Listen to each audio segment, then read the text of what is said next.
Japan से लगभग 100 kilometre दूर पैसिफिक ओशन में 5 से 10 लाख स्क्वायर किलोमीटर का एक ऐसा एरिया है जहां से बहरी जहाज और इवन हवाई जहाज भी गुजरने से कतराते हैं। इस एरिया को the Devil Sea, Devil's Triangle या फिर ड्रैगन ट्रायंगल भी कहा जाता है। इस ट्रायंगल की एक खास बात ये भी है कि ये बरमुदा ट्रायंगल के बिल्कुल ऑपोजिट है और ये दोनों ट्रायंगल्स ऐसी पोजीशन पर हैं कि हमारी जमीन की 25th पैरेलल लाइन इन दोनों को एक ही जगह से कट करती है। इस एरिया के बारे में बहुत से वाकयात मशहूर हैं कि यहाँ पर बहुत सी शिप्स और हवाई जहाज हमेशा के लिए गुम हो गए और उनका कोई सुराग नहीं मिला। इसी वजह से 1950s में जापानीज गवर्नमेंट ने इस सारे एरिया को शिपिंग के लिए इंटेंस डेंजर जोन भी डिक्लेयर किया। वैसे तो जापानीज कल्चर में इस एरिया के बारे में हजारों साल पुरानी कहानियां भी हैं, जिनमें ये बताया गया है कि यहाँ समुद्र के नीचे कोई ड्रैगन जैसा जानवर रहता है और इसीलिए ये ड्रैगन्स ट्रायंगल के नाम से भी मशहूर हुआ। 20th सेंचुरी में ये एरिया तब लाइमलाइट में आया जब अगस्त 1945 में जापानीज एयरफोर्स का एक जहाज टोक्यो के साउथ में फिलीपीन सी से गुजर रहा था कि अचानक उसने कंट्रोल टावर को एक अजीब सा मैसेज भेजा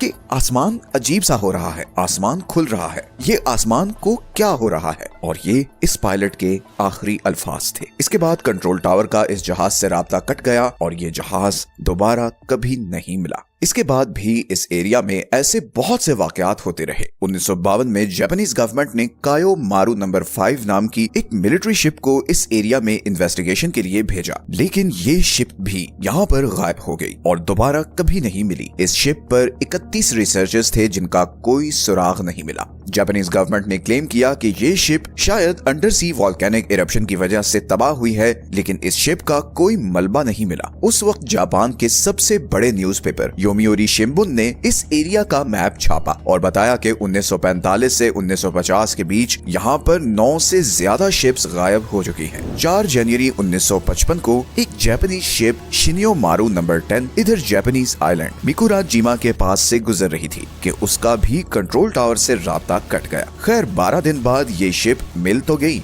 लेकिन इस शिप पर सवार लोगों को कोई आइडिया नहीं था कि वो इतने दिन रेडार से गायब रहे हैं। और कुछ आर्टिकल्स में ये भी छपा कि इस शिप पर मौजूद कुछ लोगों ने कुछ अजीब सी स्टेटमेंट्स भी दी जो कभी वेरीफाई नहीं हो सकी। बट ये एरिया अब पॉपुलर कल्चर का हिस्सा बनने लगा। 1970s में न्यूयॉर्क टाइम्स ने इस एरिया को द डेविल्स सी का नाम दिया। फिर इस एरिया पर बहुत सी मूवीज भी बनी जैसे गॉडजिला और रेगो वगैरह। फिर 1999 में एक अमेरिकन पैरानॉर्मल राइटर चार्ल्स बर्लेट्स ने इस डेविल सी पर एक किताब लिखी और उसका नाम रखा द ड्रैगन्स ट्रायंगल। इस किताब में बहुत से समुद्री जहाजों का जिक्र था जो इस ड्रैगन ट्रायंगल में आकर गायब हो गए थे। इसके बाद बरमुदा ट्रायंगल की तरह ये ड्रैगन ट्रायंगल भी वेस्ट में पॉपुलर कल्चर का हिस्सा बन गया। लेकिन अब यहीं पर एंट्री होती है एक और अमेरिकन राइटर लैरी कुश की। लैरी ने एक बुक पब्लिश की बरमुदा ट्रायंगल मिस्ट्री सॉल्व्ड और उसमें इन सारी मिथ्स को डिसमिस किया जो बरमुदा ट्रायंगल के बारे में मशहूर थी। लैरी ने बताया कि बरमुदा ट्रायंगल हकीकत में कुछ नहीं है और ये सिर्फ एक आम सी जगह है और यहाँ पर उतनी ही शिप्स लापता हुई हैं जितनी दुनिया के किसी भी और समुद्र में लापता होती हैं। इसी किताब में उन्होंने इस डेविल सी या ड्रैगन्स ट्रायंगल का भी जिक्र किया और चार्ल्स बर्लेट्स के बहुत से क्लेम्स को चैलेंज किया। लैरी ने जापानीज गवर्नमेंट ऑफिशियल्स को खत लिखे ये जानने के लिए कि क्या वाकई जापानीज गवर्नमेंट ने कोई ऐसा एरिया डेजिग्नेट किया हुआ है जहाँ से शिप्स को नहीं गुजरने दिया जाता। साथ ही में इन्होंने ये भी जानना चाहा कि जिन शिप्स का जिक्र चार्ल्स बर्लेट्स ने अपनी किताब में किया था उनकी हकीकत क्या है। जब जापानीज गवर्नमेंट का जवाब आया तो वो चार्ल्स बर्लेट्स की बातों के बिल्कुल ऑपोजिट था। जापानीज गवर्नमेंट ने साफ इनकार कर दिया कि ना तो कोई डेविल सी है, ना कोई ड्रैगन ट्रायंगल है और ना ही इसकी कोई लिमिटेशन है। लैरी ने पूछा कि फिर आपने इस एरिया को डेंजर जोन क्यों कहा हुआ है और जहाजों को इधर गुजरने से क्यों मना किया हुआ है। तो इसके जवाब में जापानीज गवर्नमेंट ने जो डेंजर जोन शेयर किया वो सिर्फ 10 मील का एक एरिया था जो इस जापानीज आइलैंड के पास था और इसकी भी डेंजर जोन की वजह ये थी कि यहाँ पर कुछ अंडर वाटर वॉल्केनोज थे और कुछ जगहों पर पानी के नीचे नुकीले पत्थर थे जिससे टकराने की वजह से शिप्स डूब जाती थी। इसी तरह वो जो 9 समुद्री जहाज यहाँ पर गुम हुए थे उस पर जापानीज गवर्नमेंट ने कहा कि वो सब कोई बड़े समुद्री जहाज नहीं बल्कि छोटी मोटी शिप्स थी और जिन डेट्स पर ये शिप्स लापता हुई थी तब यहाँ पर जबरदस्त तूफान आया हुआ था। जबकि चार्ल्स बर्लेट्स ने अपनी किताब में लिखा था कि ये शिप्स जब लापता हुई तो समुद्र बिल्कुल पुरसुकून था और कोई तूफान नुकसान नहीं था। तो चार्ल्स बर्लिट्ज के दावों और जापानीज गवर्नमेंट के जवाब में बहुत फर्क था और ऐसा महसूस होता था कि जैसे बर्म्यूदा ट्रायंगल की तरह ये ड्रैगन ट्रायंगल भी फैक्ट से ज्यादा फिक्शन है। लेकिन इसी ड्रैगन ट्रायंगल में एक ऐसा राज भी छुपा हुआ है जिसको साइंस भी नहीं झुठला सकती, और ये राज है जापान से 550 किलोमीटर दूर योनागुनी आइलैंड के पास डूबा हुआ एक तारीखी शहर जिसे one of the greatest discoveries in the history of under water archaeology कहा जाता है। 1987 में कुछ डाइवर्स यहाँ पर स्विमिंग कर रहे थे कि उन्होंने 60 फीट नीचे समुद्र में एक अजीब सा स्ट्रक्चर देखा। ये स्ट्रक्चर बिल्कुल भी नेचुरल नहीं लग रहा था। जिस तरह इन पहाड़ों को तराश कर बहुत ही प्लानिंग से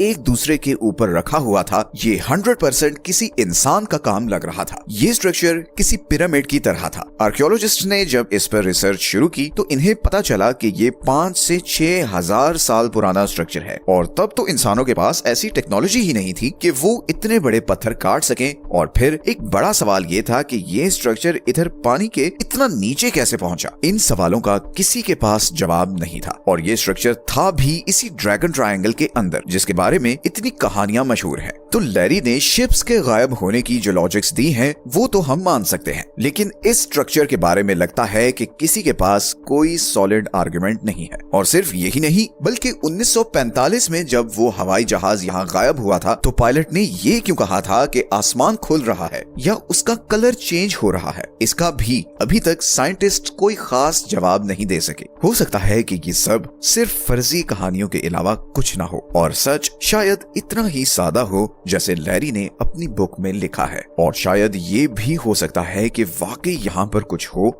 जिसे जापानीज गवर्नमेंट कवर अप करना चाहती हो, लेकिन ऑफिशियली कोई गवर्नमेंट या साइंटिफिक ऑर्गेनाइजेशन डेविल सी के एरिया को as a danger zone recognise नहीं करती। और जब हमने एआई से भी पूछा तो उसने भी ये कहा कि ये सिर्फ एक मिथ है, और यहाँ जो एक्सीडेंट्स होते भी हैं उनकी एक बड़ी वजह यहाँ का एक्सट्रीम वेदर और इलेक्ट्रोमैग्नेटिक डिस्टर्बेंसेस हैं। असल में ये एरिया हमारी जमीन के 12 वाइल्ड वोर्टेक्स में से एक है। वाइल्ड वोर्टेक्स हमारी जमीन के ऐसे पैरानॉर्मल रीजन हैं जहाँ पर इलेक्ट्रोमैग्नेटिक फील्ड्स की वजह से एबनॉर्मेलिटीज होती हैं। बर्म्यूदा ट्रायंगल भी 12 वाइल्ड वोर्टेक्स में से एक है। सितंबर 2024 में एक बुक भी पब्लिश हुई थी जिसका नाम है wild vortices unravelling the planet's dangerous energy zones. इस बुक में बहुत डिटेल से हमारी जमीन के इन 12 जगहों को डिस्कस किया गया है जिनमें इलेक्ट्रोमैग्नेटिक फील्ड्स की वजह से एबनॉर्मल वाकयात होते हैं, चाहे वो नाज़का लाइंस हो, अलास्का ट्रायंगल हो, गिजा प्लेटू हो या फिर ड्रैगन ट्रायंगल। अगर आप लोग चाहते हैं कि हम इस बुक पर एक समरी वीडियो बनाएं तो कमेंट्स में जरूर बताएं। आपकी फीडबैक को देखकर ही हम ये वीडियो बनाने का सोचेंगे। आई नो ये वीडियो हमारी यूजुअल जियोपॉलिटिक्स के टॉपिक से जरा हटके है, बट आने वाले महीनों में हम एक ऐसी वीडियो जरूर बनाया करेंगे ताकि कुछ एस्टेब्लिश्ड मिथ्स को डिबंक कर सकें और हमारी दुनिया के कुछ हिडन फैक्ट्स को सबके सामने ला सकें। मिलते हैं नेक्स्ट वीडियो में, तब तक अपना ख्याल रखें। अल्लाह हाफिज।